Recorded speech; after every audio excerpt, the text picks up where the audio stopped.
নির্ধারিত ৩০ কার্যদিবস শেষ হলেও জুলাই ঘোষণাপত্র না দেওয়ায় প্রধান উপদেষ্টার বাসভবন যমুনার সামনে অবস্থান নিয়েছে জুলাই আন্দোলনে আহতরা।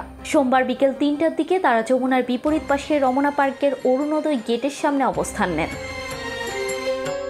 অবস্থানের বিষয়টি নিশ্চিত করে ঢাকা মহানগর পুলিশের রমনা বিভাগের সহকারী পুলিশ কমিশনার আব্দুল্লাহ আল মামুন বলেন, বিকেল ৩টার দিকে যমুনার বিপরীত পাশে রমনা পার্কের অরুণোদয় গেটের সামনে জুলাই আন্দোলনে আহত কিছু লোক অবস্থান নিয়েছে। জুলাই ঘোষণাপত্রের দাবি জানিয়ে তারা এই অবস্থান নেয়। আইন শৃঙ্খলা বাহিনী সেখানে উপস্থিত রয়েছে যাতে কোনো ধরনের বিশৃঙ্খলা সৃষ্টি না হয়। অবস্থান নেওয়া ব্যক্তিরা জানান, জুলাই ঘোষণাপত্র নিয়ে কোনো টালবাহানা চলবে না। সরকারকে সময় দেওয়া হয়েছে।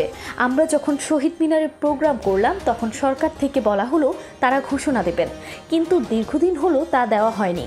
সর্বশেষ ৩০ কার্যদিবসের মধ্যে এই ঘোষণা দেওয়ার কথা বলেছিল, কিন্তু এখনও দেয়নি। তারা জানান, বিভিন্ন দেশে যে গণ অভ্যুত্থান হয়েছে সেখানে এক পাশের মধ্যেই বিপ্লবকে স্বীকৃতি দিয়েছে, কিন্তু এখন পর্যন্ত ২৪-এর এই বিপ্লবকে সাংবিধানিক স্বীকৃতি দেওয়া হয়নি। যদি বিপ্লবকে স্বীকৃতি না দেয় তাহলে মানুষ ভুলে যাবে, সেই জন্য জুলাই ঘোষণাপত্র দিতে হবে।